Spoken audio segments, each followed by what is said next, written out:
అంటే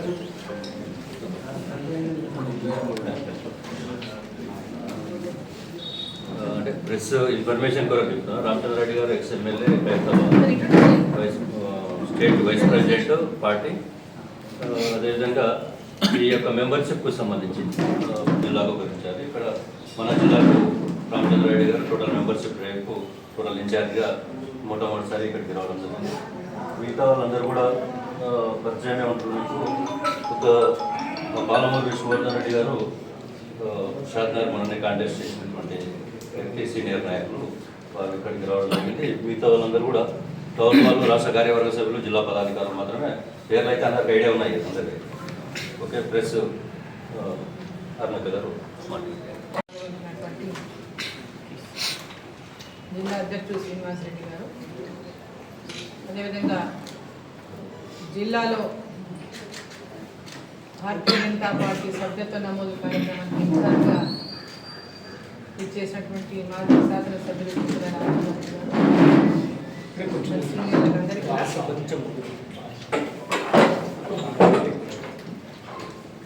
మిగతా సీనియర్లకు అందరికీ కూడా పెద్దలకందరికీ ఇంతకుముందు శ్రీనివాసరెడ్డి గారు పరిచయం చేసిన మీడియా మిత్రులకు అందరికీ నాకు నమస్కారం. భారతీయ జనతా పార్టీ యొక్క సభ్యత్వ నమోదు కార్యక్రమాన్ని భారతీయ జనతా పార్టీ దేశవ్యాప్తంగా కూడా 6 సంవత్సరాలకు ఒకసారి జరుగుతున్నటువంటి కార్యక్రమము దేశవ్యాప్తంగా ప్రారంభించుకున్నట్లుగానే ప్రతి రాష్ట్రంలో కూడా సభ్యత్వ నమోదు కార్యక్రమం ప్రారంభమైనట్లుగానే రాష్ట్రంలో నిన్న సాయంత్రం హైదరాబాద్లో ఈ యొక్క నమోదు కార్యక్రమానికి ప్రారంభం చేసిన మన అధ్యక్షుడు కిషన్ రెడ్డి గారు. మరి ఈరోజు రేపు 2 రోజులు, ఈరోజు రేపేమో జిల్లా స్థాయిలో ఈ యొక్క సభ్యత్వ నమోదు కార్యక్రమాన్ని చేపట్టడం జరుగుతూ ఉంది. దాంట్లో భాగంగా ఈరోజు మహబూబ్ నగర్ జిల్లాలో సభ్యత్వ నమోదు కార్యక్రమాన్ని ప్రారంభించడానికి చింతల రామచంద్రారెడ్డి గారు ఇన్ఛార్జ్గా మనకి ఇచ్చేశారు. దాని తర్వాత మండలాల వారీగా అన్ని జిల్లాలతో పాటు నారాయణపేట జిల్లా, ఉమ్మడి జిల్లాలో ఉన్నటువంటి అన్ని జిల్లా కేంద్రాల్లో, రాష్ట్ర వ్యాప్తంగా ఉన్నటువంటి జిల్లా కేంద్రాల్లో కూడా ఈరోజు రేపు జిల్లా కేంద్రంలో సభ్యత్వ నమోదు కార్యక్రమం చేపట్టబడుతుంది. ఆ తర్వాత మండలాల వారీగా, ఆ తర్వాత బూతుల వారీగా ఈ నెల 25వ తేదీ వరకు మొదటి దశ సభ్యత్వ నమోదు కార్యక్రమాన్ని మరి చేపట్టడం జరుగుతుంది. ఆ తర్వాత వచ్చే నెల 1 నుంచి 2వ దశ సభ్యత్వ నమోదు కార్యక్రమం, క్రియాశీలక సభ్యత్వ నమోదు కార్యక్రమం వచ్చే నెల 1వ తారీఖు నుంచి 15వ తారీఖు వరకు నిర్వహించడం జరుగుతుంది. టోటల్ 40 డేస్లో ఈ యొక్క సభ్యత్వం నమోదు చేయించినటువంటి కార్యక్రమంలో భాగంగా ప్రతి ఒక్కరు కూడా బూత్ స్థాయిలో ఒక్కొక్క బూత్లో మినిమం 50% మందిని సభ్యత్వ నమోదులో మెంబర్గా చేయడానికి ఇంటింటికి వెళ్ళి ప్రతి ఒక్కరితో కూడా మాట్లాడి ఈరోజు దేశంలో నరేంద్ర మోదీ గారు ప్రధానమంత్రిగా, భారతీయ జనతా పార్టీ ఈ దేశం యొక్క హితాన్ని కోరేటటువంటి పార్టీ, రాజకీయంగా అధికారం కోసమో పాకులాడేటటువంటి పార్టీగా కాకుండా ఈ దేశం యొక్క హితం కోరి, ప్రజల యొక్క హితం కోరి, దేశ అభివృద్ధి కోరి, ఈ దేశం యొక్క అభివృద్ధిని ప్రపంచ దేశాల్లో చాటి చెప్పేటటువంటి విధంగా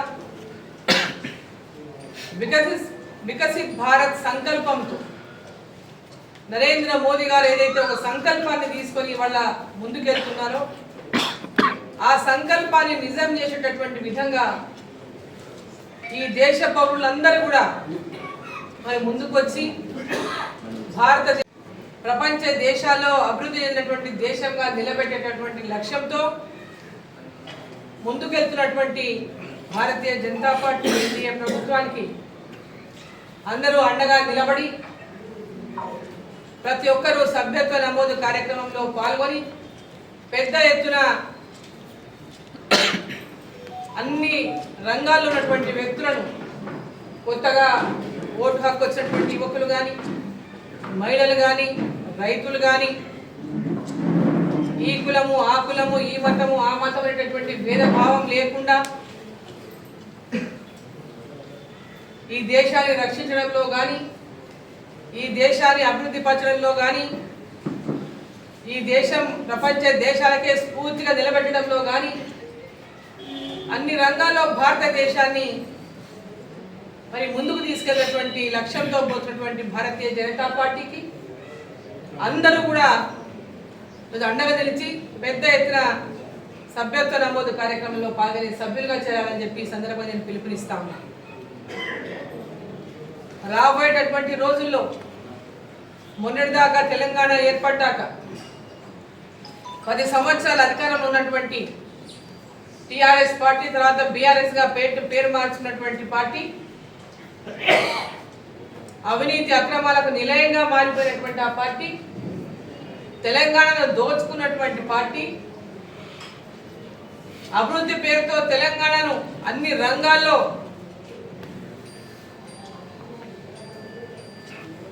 అణిచివేసినటువంటి పార్టీ మరి ఈరోజు వారి మీద ఉన్నటువంటి కోపంతో, బీఆర్ఎస్ పార్టీ ఉన్నటువంటి కోపంతో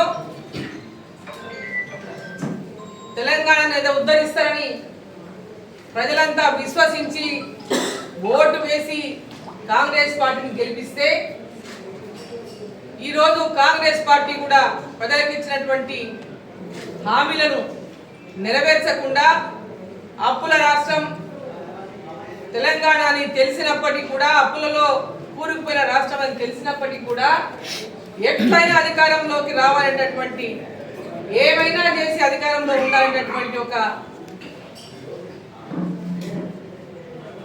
ఆకాంక్షతో అనేక హామీలు ఇచ్చిండు. 6 గ్యారంటీలతో పాటు అనేక హామీలు ఇచ్చిండు. ఈరోజు 6 గ్యారంటీల అమలు కోసం ఎన్నో అపసోపాలు పడుతున్నటువంటి ఈరోజు కాంగ్రెస్ పార్టీ ఇచ్చిన మాట నిలబెట్టుకోకుండా దాంట్లో అనేక రకాలుగా నిబంధనలని, రైతు రుణమాఫీలో నిబంధనలు పెడుతూ ఇప్పటిదాకా రైతు బంధు ఎవరికి చేయకపోగా మహిళలకు 2,500 రూపాయలు ప్రతి కుటుంబంలో ఉన్న స్త్రీకి 2,500 రూపాయలు నెల ఇస్తామని చెప్పినటువంటి కాంగ్రెస్ పార్టీ ఇప్పటిదాకా ఏ ఒక్క మహిళకు ఇవ్వకపోగా 2,000 రూపాయలను 4,000 రూపాయలు చేస్తాం పెన్షన్ అని చెప్పినటువంటి కాంగ్రెస్ పార్టీ ఇప్పటిదాకా ఏ ఒక్కరికి చేయకపోగా నెలకు 4,000 రూపాయల నిరుద్యోగ వృత్తిని నిరుద్యోగులను నమ్మించి మోసం చేసినటువంటి కాంగ్రెస్ పార్టీ ఇప్పటిదాకా ఎవరికి ఇవ్వకపోగా 2 లక్షల ఉద్యోగాలని మోసం చేసి ఈరోజు కేవలం జాబ్ క్యాలెండర్ ప్రకటించి మరి 2 లక్షల ఉద్యోగాలకు జాబ్ క్యాలెండర్ ఇవ్వకుండానే కేవలం ఒక జాబ్ క్యాలెండర్ ప్రకటించి మమా అనిపిస్తున్నటువంటి విషయంలో కూడా ఈరోజు అందరూ గమనించాలని చెప్పి నేను కోరుతాను. ఈరోజు కేవలం రోజు ఒక హైప్ సృష్టిస్తూ ఆ హైప్ లో ప్రజలను మభ్యపెడుతూ వాళ్ళని డైవర్ట్ చేస్తూ కాంగ్రెస్ పార్టీ వాళ్ళ అధికారాన్ని చెలాయిస్తా ఉంది. హైడ్రా పేరుతో హల్చల్ చేస్తూ హైదరాబాద్ లో అనేక మంది పేదలను మణికిస్తా ఉంది. అనేక మంది మధ్యతరగతి కుటుంబాల వాళ్ళను, పేదవాళ్ళను హైడ్రా పేరుతో వణికిస్తా ఉంది కాంగ్రెస్ ప్రభుత్వం. కేవలం హైప్ సృష్టించి దాని ద్వారా అందరి లోపల అయోమయం సృష్టించి భయభ్రాంతులకు గురి చేసి పేదవాళ్లను, మధ్యతరగతి వాళ్ళను ఇవాళ అనేక రకాలుగా ఇబ్బందులకు గురి చేస్తున్న చూసాం. ఉన్న పలంగా ఇల్లు పూజ చేసిండు, ఉన్న పలంగా బయటికి వెళ్ళిపోమంటున్నారు. అనేకమైనటువంటి హృదయ విదారక గాథలు ఈరోజు హైడ్రాలో ఎవరెవరైతే ఇల్లు కోల్పోయినరో, పెద్ద పెద్ద ఎత్తున అపార్ట్మెంట్స్ కూలగొట్టినరో, ఇల్లు కూలగొట్టినరో వాళ్ళ బాధలని కూడా హృదయ విదారకంగా ఉన్నటువంటి పరిస్థితులను చూస్తా ఉన్నాం. కాంగ్రెస్ పార్టీ ఏదో ఒకటి ప్రజల యొక్క దృష్టిని మరల్చడానికి ఈరోజు రైతు బంధు ఇవ్వలేక పెద్ద ఎత్తున ఈరోజు వర్షాలు కురుస్తున్నాయి. భారీ వర్షాల వల్ల పెద్ద ఎత్తున తెలంగాణ రాష్ట్రంలో కురిసినటువంటి భారీ వర్షాల వల్ల ఉమ్మడి పాలమూరు జిల్లాలో కూడా పెద్ద ఎత్తున పంట నష్టం జరిగింది. కొన్ని ఇల్లు కూలిపోయినాయి, రోడ్లు సర్వనాశనమైనవి. ముందే అంతంత మాత్రం రోడ్లు మొత్తం సర్వనాశనమైనవి. రోడ్లు ఎక్కడ కూడా గ్రామీణ ప్రాంతాల్లో ఉన్నటువంటి మెయిన్ రోడ్డు తప్పితే గ్రామీణ ప్రాంతాల్లో రోడ్లలో ప్రయాణం చేసేటువంటి పరిస్థితి లేదు. మెయిన్ రోడ్లలో కూడా గుంతలు, ఎక్కడ పోయినా గుంతలు ఈరోజు చూసినటువంటి పరిస్థితి ఉన్నది. మరి ఈరోజు కేంద్ర ప్రభుత్వం రాష్ట్ర ప్రభుత్వానికి అండగా నిలుస్తూ కేంద్ర ప్రభుత్వం సహకారాన్ని కూడా ప్రకటించింది ఈ యొక్క వరదల విషయంలో. ఈ వరదల సమయంలో కేంద్ర ప్రభుత్వం అండగా నిలిచినటువంటి నేపథ్యంలో ఖమ్మంలో కూడా నిన్న కిషన్ రెడ్డి గారు పర్యటించారు, మా ఎంపీలు కూడా పర్యటించారు. అక్కడ ఉదయం మనకు ఒకప్పుడు కృష్ణా నది పెద్ద ఎత్తున ప్రవాహం వచ్చినప్పుడు అలంపూర్ జోగులాంబ టెంపుల్తో సహా ఏ విధంగా ఆ రోజు టెంపుల్ అన్ని కూడా మునిగిపోయి ఈ ప్రాంతంలో కృష్ణా పరివాహక ప్రాంతం అంతా కూడా ఆ రోజు అల్లకల్లోలమైనటువంటి విధంగా ఈరోజు ఖమ్మంలో కూడా పరిస్థితులు ఉన్నాయి. సో ఈరోజు కేంద్ర ప్రభుత్వం ఈ భారీ వర్షాల వల్ల జరిగినటువంటి నష్టానికి నష్టపరిహారంగా కేంద్ర ప్రభుత్వం కూడా సహాయాన్ని ప్రకటించిన విషయాన్ని ఈ సందర్భంగా తెలియజేస్తాము. ఇంకా అంచనాలు రాష్ట్ర ఇమ్మీడియట్ గా ఫస్ట్ ఫేజ్ కింద వాళ్ళు అనౌన్స్ చేసిన 3,600 కోట్లను ప్రకటించింది కేంద్ర ప్రభుత్వం. ఇంకా రాష్ట్ర ప్రభుత్వం ఎక్కడెక్కడైతే భారీ వర్షాల వల్ల నష్టపోయినటువంటి పంట పొలాలు కానీ, కూలిపోయినటువంటి ఇండ్లు కానీ, రోడ్డు సౌకర్యాలు లేకుండా కొట్టుకుపోయిన రోడ్లు కానీ, వంతెనలు కానీ, వీటన్నిటిపైన వెంబడే ఇంజనీర్లన్నీ కూడా రోడ్లకు సంబంధించి, అదేవిధంగా ఇళ్లకు సంబంధించి, పంటల పొలాలకు సంబంధించి నష్టం ఎక్కడెక్కడ నష్టం, ఏ రకమైన నష్టం చేస్తానో ఇమ్మీడియట్ గా అంచనాలన్నింటినీ కూడా రూపొందించే జిల్లా కలెక్టర్ల ద్వారా ఈ రాష్ట్ర ప్రభుత్వం వెంబడే తెప్పించుకొని వెంబడే అక్కడ మరమ్మత్తు కార్యక్రమం కూడా ప్రారంభం చేయాలని చెప్పి ఈ సందర్భంగా నేను కోరుతా ఉన్నా. కేవలం మాటలు చెప్తే సరిపోదు, చేతల్లో చూపియాలని చెప్పి ఈరోజు రాష్ట్ర ప్రభుత్వాన్ని నేను కోరుతా ఉన్నా. మన జిల్లాలో అనేక పంటలన్నీ కూడా నీళ్ళలో మునిగి ఉన్నాయి. ఇంకా నీళ్ళలో పంట పొలాలన్నీ నీళ్ళలో మునిగిపోయి ఉన్నాయి. అది రాష్ట్ర ప్రభుత్వం వాళ్ళు ఇస్తామన్నటువంటి రైతు బంధు ఇప్పటిదాకా ఇవ్వలేదు కదా. రైతులకి కనీసం ఈ పంట నష్ట పరిహారాన్ని వెంబడే చెల్లించాలని చెప్పి నేను ఈ సందర్భంగా డిమాండ్ చేస్తా ఉన్నా.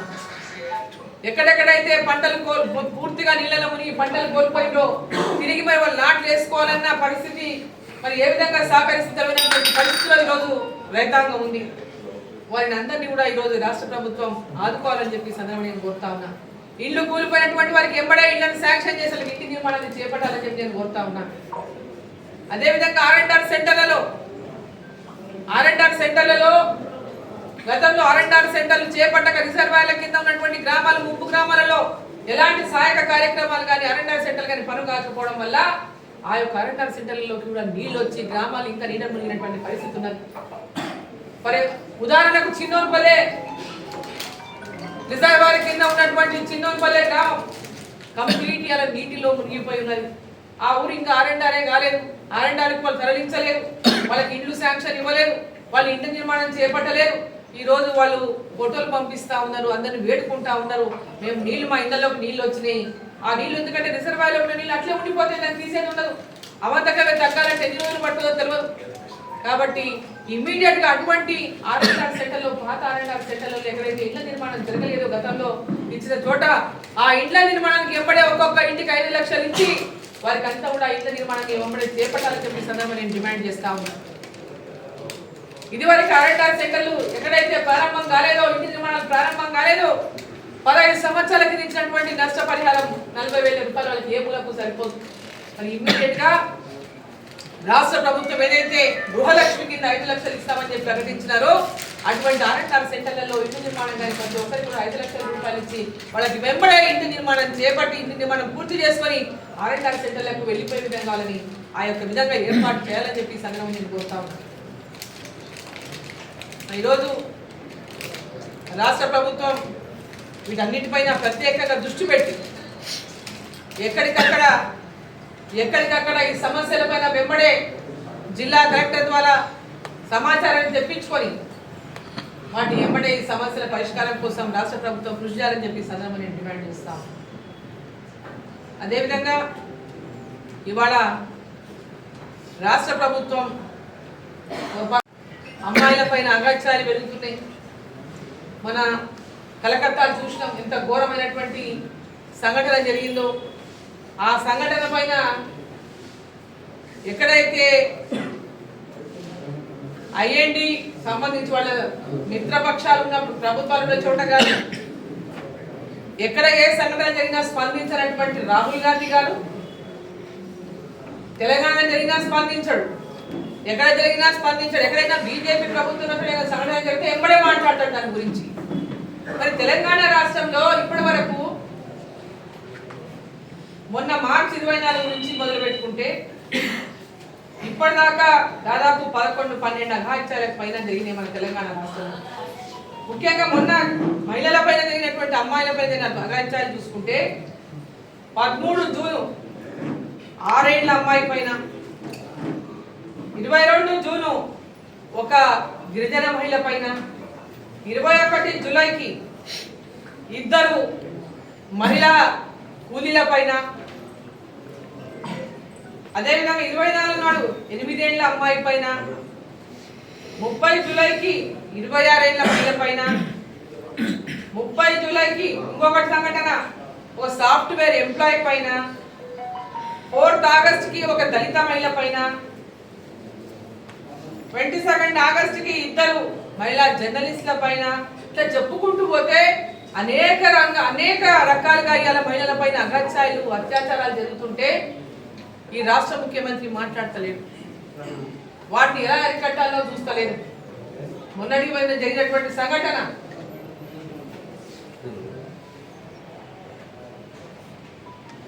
మొన్నటికి మొన్న ఆసిఫాబాద్ లో కూడా సంఘటన జరిగింది. దాని పట్ల కూడా స్పందన లేదు. ఎక్కడ ఎలాంటి సంఘటన దాన్ని ఒక మతపరమైన లేదా అనేక రకాలుగా దాన్ని సపోర్ట్ చేస్తూ పోతున్నారు తప్పితే వాళ్ళని ఎప్పుడే చర్యలు తీసుకోవాలనేటువంటి ఒక ఆలోచన లేకుండా ఈ రాష్ట్ర ప్రభుత్వం ముందుకు పోతుంది. కాబట్టి నేను అడుగుతా ఉన్నా, తెలంగాణలో కానీ ఇతర కాంగ్రెస్ ప్రభుత్వాలు ఉన్న చోట కానీ ఐఎన్డి ప్రభుత్వాలు ఉన్న చోట కానీ ఎక్కడ ఇటువంటి అఘాయిత్యాలు జరిగినా స్పందించినటువంటి రాహుల్ గాంధీ గారు బీజేపీ ప్రభుత్వాలు ఉన్న చోట ఏ సంఘటన జరిగినా ఇమ్మడే మాట్లాడతాడు అక్కడ. అంటే వారికి కేవలం బీజేపీ వారి మీద విమర్శ చేయాలని తప్పితే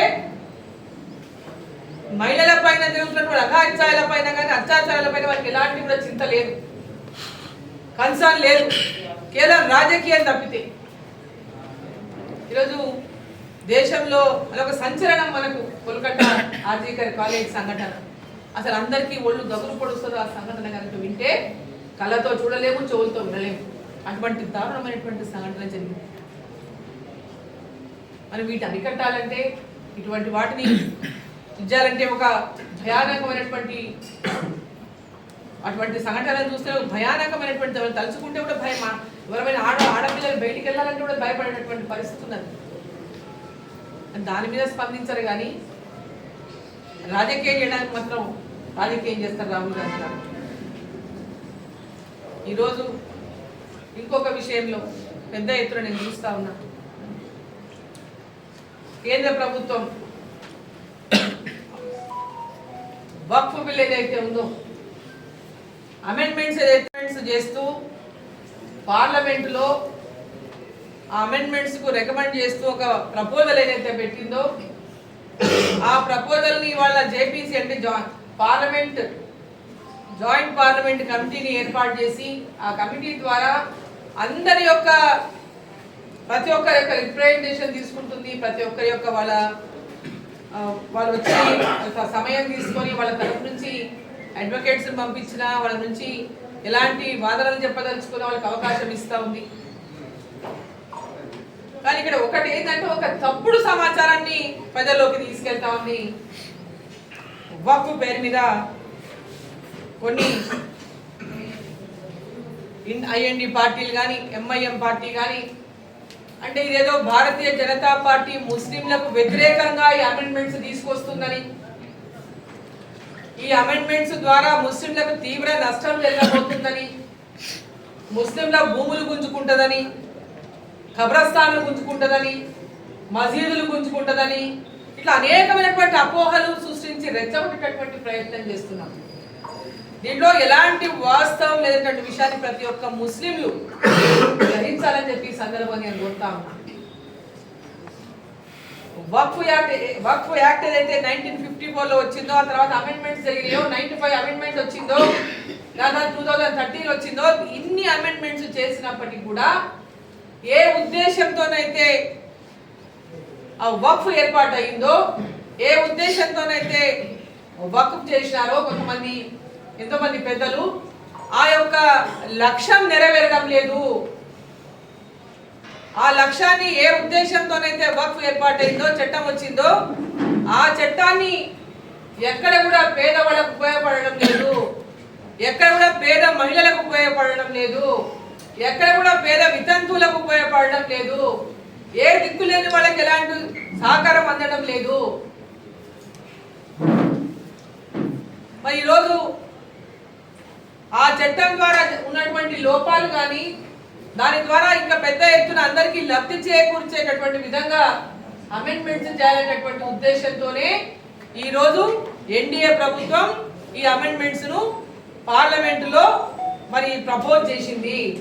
దానికి ఈరోజు జేపీసీ కమిటీ ఉన్నది, జాయింట్ పార్లమెంటరీ కమిటీని ఏర్పాటు చేసి 31 మంది సభ్యులు ఉన్నారు. దీంట్లో 21 మంది పార్లమెంటు సభ్యులు ఉన్నారు, 10 మంది రాజ్యసభ సభ్యులు ఉన్నారు. ఈ కమిటీలో ప్రతి వారం కూడా సమావేశాలు అవుతున్నాయి. దాంట్లో వచ్చి అందరు పెద్ద ఎత్తున ప్రతి రాష్ట్రం నుంచి వచ్చి వాళ్ళ రిప్రజెంటేషన్ ఇస్తున్నారు, వాళ్ళ వాదనలు వినిపిస్తున్నారు కమిటీలో. సో ఇక్కడ దుష్ప్రచారం ఏం జరుగుతుందంటే, ముస్లింలల్లా ఈ కమిటీని అందరూ ఎట్టి పరిస్థితుల్లో ఒప్పుకోవద్దండి, 25 కోట్ల మంది ముస్లింల మనం ఉన్నాము, 25 కోట్ల మంది మనం దీన్ని వ్యతిరేకించాలి, మరి దీన్ని వ్యతిరేకించాలి, లేకపోతే మనం అన్ని గుంజుకుంటారనేటువంటి దుష్ప్రచారం కూడా చేస్తా ఉందని నేను వీడియో కూడా చూస్తున్నాను. అంటే ప్రజలకు రెచ్చగొట్టడం, ఇది రెచ్చగొట్టేటటువంటి విధంగా భారతీయ జనతా పార్టీ పైన ఉసిగొల్పేటటువంటి విధంగా ఈ యొక్క ప్రచారం జరుగుతూ ఉంది. ఇది ఏ మాత్రం కూడా కరెక్ట్ కాదని చెప్పి ఈ సందర్భంగా నేను తెలియజేస్తా ఉన్నాను. ఈ యొక్క అమెండ్మెంట్స్ అనేది కేవలం పేద ముస్లింలకు, పేద ముస్లిం విద్యార్థులకు, పేద మహిళలకు, వారికి అందరికీ కూడా దీని లబ్ధి పొందాలనేటటువంటి లక్ష్యంతోనే ఈ అమెండ్మెంట్స్ కోసం ప్రపోజ్ చేసింది ఎన్డీఏ ప్రభుత్వం అని చెప్పి ఈ సందర్భంగా నేను తెలియజేస్తా ఉన్నాను. దీంట్లో అందరు ఎవరైనా మీ వాదన వినిపించవచ్చు, ఎవరైనా వారి వారి సమస్యలు వినిపించవచ్చు. కేవలం ఒక వర్గమే కాదు, అనేక రకాలుగా ఇవాళ వాళ్ళ సమస్యలు వచ్చి మాకు రిప్రజెంటేషన్స్ ఇచ్చింది, అనేక మంది వచ్చి రిప్రజెంటేషన్లు ఇచ్చిండ్రు. ఈరోజు 1948 కంటే నుంచి కూడా ఎప్పటి నుంచో మేము తాతల పెద్దల నుంచి మేము ల్యాండ్ పొజిషన్ లో ఉన్న మొత్తం మన తెలంగాణలో దాదాపు 80,000 ఎకరాల వ్యవసాయ భూమి ఉంది వాళ్ళ పక్కలో. సో ఈరోజు దాంట్లో పొజిషన్ లో వివిధ రకాల వ్యక్తులు ఉన్నారు, వివిధ మంది వేరే వేరే రైతులు ఉన్నారు, చిన్న చిన్న రైతులు ఉన్నారు, సన్నకారు రైతులు ఉన్నారు. మరి వాళ్ళంతా వచ్చి వాళ్ళ వాదన వినిపిస్తున్నారు.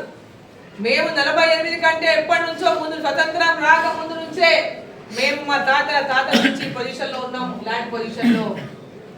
సేత్వార్ నుంచి కూడా మేము పొజిషన్ లో ఉన్నాం, సేత్వార్ కూడా ఉంది మాకు. అన్ని రకాలుగా ఆధారాలు, పట్టాలు, కాగితాలు మా దగ్గర ఉన్నాయి. కానీ వక్ఫ్ అనేటటువంటి ల్యాండ్ అని ఏం లేకుండా వచ్చి వాళ్ళు క్లెయిమ్ చేయగానే మా భూములన్నింటి మీద కూడా ఎలాంటి కాగితం లేకపోయినా, మా దగ్గర ఇన్ని రకాల ఆధారాలు ఉన్నప్పటికీ కూడా మా భూములను అమ్ముకోలేకపోతున్నాం, మేము రైతు బంధు పొందలేకపోతున్నాం, మేము కిసాన్ సమ్మాన్ నిధి పొందలేకపోతున్నాం, మాకు సబ్సిడీ కింద వచ్చినటువంటి ఎరువులు రావడం లేదు, మేము పండించుకున్నటువంటి ధాన్యాన్ని అమ్ముకునే పరిస్థితిలో లేము, మాకు బ్యాంకులో లోన్లు పుట్టడం లేదు, మా పిల్లల పెళ్లి చేయాలంటే ఒక ఇంత భూమి అమ్ముకొని పెళ్లి చేద్దామంటే అమ్ముకునే పరిస్థితిలో లేము అనేటువంటి ఒక దారుణమైనటువంటి పరిస్థితులు వాళ్ళందరూ ఈరోజు చెప్పుకుంటున్నాం. జ్ఞానానికి రెండు వైపులా ఆలోచన చేయాలి, వన్ సైడ్ కాదు. ఇది ఎవరికి కూడా మతపరమైనటువంటి విషయంగా ఒక ప్రచారం ఏదైతే చేస్తున్నారో అది పూర్తిగా అసంబద్ధమైనది, పూర్తిగా అసత్యమైన విషయాన్ని ఈ సందర్భంగా నేను తెలియజేస్తా ఉన్నాను. ఈరోజు ముస్లిం సోదరులకు అందరికీ నేను చెప్తా ఉన్నా, వక్ఫ్ ద్వారా ఎంతమంది ముస్లింస్, ఎంతమంది పేద ముస్లింలు బాగుపడ్డారు, ఎంతమంది పేద ముస్లింలు ఇలా భూములను ఇలా వ్యవసాయం చేసుకుంటున్నారు. వక్ఫ్ ఇచ్చిన ల్యాండ్ ఏ పేద ముస్లింల వ్యవసాయం చేస్తున్నారా? వక్ఫ్ నుంచి వచ్చినటువంటి ఆధారంగా వచ్చిన రెవెన్యూని ఏ పేదలకన్నా పంచుతున్నారా? దీని ద్వారా లబ్ధి పొందుతున్న వాళ్ళు ఎవరో ఒకసారి తెలియాల్సినటువంటి అవసరం ఉన్నది, తెలుసుకోవాల్సినటువంటి అవసరం ఉన్నది. ఏ మంచి పని చేయబోయినా, ఏ మంచి పని చేయాలనుకున్నా దాని మీద మతం రంగు ఉలవడము, దానికి వ్యతిరేకంగా ప్రచారం చేయడము, దానికి మొట్టమొదట్లోనే తూట్లు పొడిచి దాన్ని బెదిరింపులకు గురి చేసి ఇది ఒక మతపరమైనటువంటి రంగు పూసి దానికి ఏ విధంగా ముందుకు పోనీయకుండా అడ్డుకునేటటువంటి ప్రయత్నాలు ఏవైతే చేస్తున్నారో అవి సరైనవి కాదు. ముస్లిం సోదరులకు, సోదరిమణులకు, పేదవాళ్ళకు అందరికీ నేను ఈ మధ్య మనవి చేస్తాను, ఈ యొక్క అమెండ్మెంట్స్ అనేది ఏదైతే ప్రపోజ్ చేసిందో ఎన్డీఏ ప్రభుత్వం అదంతా కూడా పేదల మేలు కోసమే, భర్తలు చనిపోయినటువంటి వితంతుల మహిళల కోసమే, ముస్లింలో ఎవరైతే ముస్లింలు పేద మహిళలు ఉన్నారో భర్తలు లేకుండా ఈరోజు అనాథలుగా ఉండి ఎవరు చూసిన దిక్కులేనటువంటి వాళ్ళ పేదల కోసమే. అటువంటి నిరుపేదలకు, పేదవాళ్లకు, మహిళలకు లబ్ధి చేకూర్చాలని లక్ష్యంతోనే ఈ అమెండ్మెంట్స్ ని ప్రపోజ్ చేసింది ఎన్డీఏ ప్రభుత్వము. జేపీసీలో ఈ కమిటీ యొక్క అందరి యొక్క వాదన విన్న తర్వాత అందరి యొక్క వాదనల ప్రకారం ఆ రిపోర్ట్స్, మినిట్స్ అన్ని కూడా స్పీకర్ గారి ముందు పెట్టడం జరుగుతుంది. ఎవరొచ్చి వాళ్ళ యొక్క వాదన వినిపించదలుచుకున్నా, వాళ్ళ యొక్క కన్సర్న్ చెప్పదలుచుకున్నా, వాళ్ళ యొక్క సమస్యలు చెప్పదలుచుకున్నా చెప్పుకునేటువంటి అవకాశాన్ని ఇవాళ జేపీసీ కల్పిస్తా ఉంది. అదేవిధంగా తెలంగాణలో కూడా ఈ మంత్ ఎండింగ్ లోపల విజిట్ చేయబోతోంది. డేట్ ఫిక్స్ అని నేను తెలియజేస్తాను. ఇక్కడ కూడా ఎవరెవరైతే సమస్యలు ఎదుర్కొంటున్నారో, వక్ఫ్ ల్యాండ్లో ఏమైనా సమస్యలు ఉన్నా, వక్ఫ్లో ఎలాంటి ఇబ్బందులు ఉన్నా, ఏ రకమైనటువంటి సమస్యలు ఉన్నా వాటిని చెప్పుకునేటటువంటి అవకాశం ఉంది. కాబట్టి వక్ఫ్ అనేటటువంటి ల్యాండ్ వక్ఫ్ ల్యాండ్ కాకపోయినా వక్ఫ్గా దాన్ని డిక్లేర్ చేసిన చోట కూడా చాలా మంది ఎవరైతే విన్నపాలు ఇస్తున్నారో వాళ్ళు కూడా వాళ్ళ వాదన వినిపించేటటువంటి అవకాశం ఉంటుంది. సో కాబట్టి ఈ అవకాశాన్ని అందరూ ఉపయోగించుకోవాలని చెప్పి ఈ సందర్భంగా నేను కోరుతా ఉన్నాను. దీంట్లో ఎలాంటి అపోహలకు తావు లేకుండా కేవలం మైనార్టీల యొక్క బాగు కోసము, మేలు కోసము, పేద మహిళల, పేద ముస్లింల యొక్క అభివృద్ధి కోసము, వాళ్ళకి అండగా నిలబడడం కోసమే ఈ అమెండ్మెంట్స్ ని ప్రపోజ్ చేసింది తప్ప కొందరు చెప్తున్నట్టుగా దాంట్లో ఎలాంటి వాస్తవాలు లేవని చెప్పి సందర్భంగా నేను తెలియజేస్తాను. ఒక చిన్న వీడియో చూపిస్తా, నేను ఏ విధంగా రెచ్చగొడుతుందో ఒకసారి చూడండి. ఆ ఫోన్ ఇక్కడి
ఇట్లా మన అన్ని గుంజుకుంటారు, ఇట్లాంటివన్నీ రెచ్చగొట్టేటటువంటి విధంగా ఉన్నది. అది మంచిది, కరెక్ట్ కాదు. అందరి అభిప్రాయాలు చెప్పడంలో తప్పులేదు. ఖచ్చితంగా వారి వాళ్ళ అభిప్రాయాలు తెలుసుకునేటటువంటి హక్కు వాళ్ళకు ఉన్నది. దానికి వారికి అవకాశాన్ని కల్పించింది. కేంద్ర ప్రభుత్వము కమిటీని వేసింది, స్పీకర్ గారు ఒక కమిటీ వేసిండ్రు. దాని ద్వారా అందరికీ వారి వారి యొక్క వాదన వినిపించేటట్టు హక్కును కల్పించింది, అవకాశం కల్పించింది. కానీ ఒక రకంగా రెచ్చగొట్టేటటువంటి విధంగా ఇట్లాంటివి చేసి మళ్ళీ భారతీయ జనతా పార్టీ మాట్లాడడం అనేది ఎట్లుంటుందో ఒకసారి మనం అందరం కూడా ఆలోచన చేయాలి. నేను మిత్రులందరినీ కోరుతున్నా, మీడియా మిత్రులందరినీ కోరుతున్నా, దీంట్లో ఏ రకమైన ఎవరికి వక్ఫ్ ల్యాండ్లు కానీ, మసీదులు కానీ, కబరస్థాన్లు కానీ ఎవరికి ఉంచుకునేటటువంటి ఉద్దేశాలు దీంట్లో లేవు. వాళ్ళు చెప్పినట్టుగా అట్లాంటివి ల్యాండ్ వారి ఆస్తులను గుంజుకునే, వక్ఫ్ ఆస్తులను గుంజుకునేటటువంటి ఎక్కడ కూడా అట్లాంటి అసలు అట్లాంటి మాటనే లేదు. కేవలం ఇట్లాంటి మాటలు మాట్లాడి రెచ్చగొట్టడం అనేది సమంజసం కాదు. దయచేసి మీడియా వాళ్ళు కూడా దీంట్లో ఏమైనా అపోహలు ఉంటే, మీకు ఏమైనా ఇది ఉంటే అది కూడా మీ మీడియా ద్వారా కూడా అందరికీ ఈ విషయాలు తెలిసేటటువంటి విధంగా మీరందరూ సహకరించాలని చెప్పి నేను కోరుతున్నాను. ఎందుకంటే దేశం యొక్క భవిత మన యువత కాబట్టి యువకులందరూ మీరందరూ యువకులే కాబట్టి దేశం యొక్క భవిష్యత్తు కోసం, దేశం యొక్క బాగు కోసం మీరందరూ కూడా భారతీయ జనతా పార్టీతో మెంబర్షిప్ సభ్యత్వం తీసుకొని మరి పార్టీ బలోపేతానికి తెలంగాణలో కృషి చేసి ప్రతి గ్రామంలో కూడా తెలంగాణలో అన్ని పార్టీలను చూసిను. ఓసారి భవిష్యత్తులో భారతీయ జనతా పార్టీ కూడా అవకాశం ఇవ్వండి. అవకాశం ఇచ్చి భారతీయ జనతా పార్టీ ద్వారా తెలంగాణలో తెలంగాణ రాష్ట్రం ఏ కోసం అయితే మనం కోరుకొని తెచ్చుకున్నామో ఆ లక్ష్యాలను నెరవేర్చడానికి భారతీయ జనతా పార్టీ అవకాశం ఇవ్వడానికి మీరందరూ కూడా సభ్యత్వాన్ని పొందాలని చెప్పి నేను కోరుతున్నాను. మేడం, నిన్న సీఎం రేవంత్ రెడ్డి గారు యూట్యూబ్ న్యూస్ ఛానల్ గురించి ఒక ప్రెస్ మీట్లో ఒక మాట అనడం జరిగింది. యూట్యూబ్ న్యూస్ ఛానళ్ళ గురించి, చిన్న పత్రికల గురించి మాట్లాడు. ఎలక్షన్ ఎవరో మిమ్మల్ని వాడుకున్నాడు, ఎలక్షన్ ఎవరో మిమ్మల్నే వాడుకున్నాడు. ఆయన పీసీసీ అయినప్పటి నుంచి మిమ్మల్ని వాడుకున్నాడు, యూట్యూబ్ ఛానల్ అనే వాడుకున్నాడు, చిన్న పత్రికలే వాడుకున్నాడు. మీతో అవసరం తీరిపోయింది కాబట్టి మిమ్మల్ని లిఖించపరుస్తున్నాడు ఇవాళ. దాంతోనే మీరు గుర్తుపట్టాలి ఎవరైతే అనే విషయాన్ని, ఎవరు ఎట్లాంటి నైజం అనేది మీరే గుర్తుపట్టాలి మీడియా మిత్రులు. అదే సామెతగా చెప్తారు కదా, ఏరు దాటే వరకు ఏరుమల్లగా, ఏరు దాటినాక బోడమల్లగా ఇట్లే ఉంటది. కొందరి పరిస్థితి, కొందరి యొక్క వ్యవహార శైలి ఆ విధంగానే ఉంటది. కానీ మీడియా మిత్రులు అందరూ కూడా గ్రహించాలని చెప్పి నేను కోరుతున్నాను. ఇప్పుడు ఏ పొజిషన్ లో ఉన్నా, అధికారంలో ఉన్నా, అధికారంలో లేకున్నా మాట ఒకటే ఉండాలి. అధికారం వచ్చినాక మాట మారవద్దు. అధికారంలో లేకముందు నువ్వు ఏ మాట మాట్లాడినా అధికారంలోకి వచ్చినాక ఇచ్చిన మాట నిలబెట్టుకునేటువంటి ప్రయత్నం చేయాలి. కానీ అధికారంలోకి వచ్చినాక మమ్మల్ని ఏముందిలే మాకు ఎవరినైనా ఫుట్బాల్ దాని నుంచి ఎవరైనా ఫుట్బాల్ ఆడొచ్చి ఆడుతుంటే కరెక్ట్ కాదు. వాళ్ళు కూడా టైం వచ్చారు ఫుట్బాల్ ఆడుతున్నారు. నంబర్ పట్టుకు అందరు రింగ్ చేయాలి. ఫస్ట్ నంబర్ చెప్తా, అందరు తీసుకోండి. ఫోన్ అన్నీ ఉంటే బయట తీయండి ఒకసారి. 8800002024. మళ్ళీ ఒకసారి చెప్తాను, 8800002024. ఫస్ట్ మీరు డయల్ చేసిన వెంబడే మీకు ఒక మెసేజ్ వస్తుంది. ఆ మెసేజ్ లింక్ పైన క్లిక్ చేస్తే దాని మీద మీ సమాచారం కోసం చిన్న ఒక ఫామ్ లాగా వస్తుంది. దానిలో మీ సమాచారం ఫిల్అప్ చేసిన తర్వాత మీరు క్లిక్ చేస్తే మీకు ఓటీపీ వస్తుంది. ఆ ఓటీపీ మీరు ఓటీపీ నెంబర్ మళ్ళీ సబ్మిట్ చేసిన తర్వాత మీ యొక్క కార్డ్ వస్తుంది. మీరు మెంబర్షిప్ సభ్యత్వ నమోదైనటువంటి కార్డ్ వస్తుంది. దాంట్లో మీ ఫోటో కూడా యాడ్ చేసుకోవచ్చు. సో చాలా సులభం, దీంట్లో ఏమి టెక్నికల్ ఇష్యూ లేదు, వెరీ సింపుల్. కాబట్టి ప్రతి ఒక్కరు కూడా ఈ యొక్క స్మార్ట్ ఫోన్ ఉన్న ప్రతి ఒక్కరు కూడా 8800002024 పైన రింగ్ చేస్తే ఆ రింగ్ అంటే అది మిస్డ్ కాల్ ఇవ్వాలా, ఇప్పుడే మనకు మెసేజ్ వస్తుంది. మీరు సభ్యత్వ నమోదు సో అండ్ సో నంబర్తో మీరు సభ్యులైనట్టుగా మీకు మెసేజ్ వస్తుంది. దాని తర్వాత లింక్ వస్తుంది. ఆ లింక్ మీద క్లిక్ చేస్తే మీకు చిన్న అప్లికేషన్ ఫామ్ లాగా వస్తుంది ఫోన్లోనే. దాంట్లో మీరు టైప్ చేస్తే దాని తర్వాత మీకు ఓటీపీ అడుగుతుంది. మీ ఫోన్ నెంబర్ అవన్నీ టైప్ చేసిన తర్వాత మీ డీటెయిల్స్ ఇచ్చిన తర్వాత దాని తర్వాత మీకు ఓటీపీ వస్తుంది. ఆ ఓటీపీ కనుక మళ్ళీ సబ్మిట్ చేస్తే మీకు మీ మెంబర్షిప్ కార్డు వస్తుంది. దాన్ని డౌన్లోడ్ చేసుకోవచ్చు మీరు ఆ కార్డు. సో తప్పకుండా ప్రతి ఒక్కరు ఈ మెంబర్షిప్ కార్డ్, ఈ మెంబర్షిప్ని పొందాలని సభ్యత్వ నమోదు కార్యక్రమంలో ప్రతి ఒక్కరు కూడా పాల్గొని జిల్లా వ్యాప్తంగా ఉన్న ప్రతి ఒక్కరు కూడా దాని ఈ విధంగా వస్తుంది ఫోటో మనం అప్లోడ్ చేసిన తర్వాత. సో నేను కూడా చేసుకున్న అప్లోడ్ కాబట్టి ఇప్పుడు నేను చూపించలేను, ఆల్రెడీ అప్లోడ్ అయిపోయింది. సో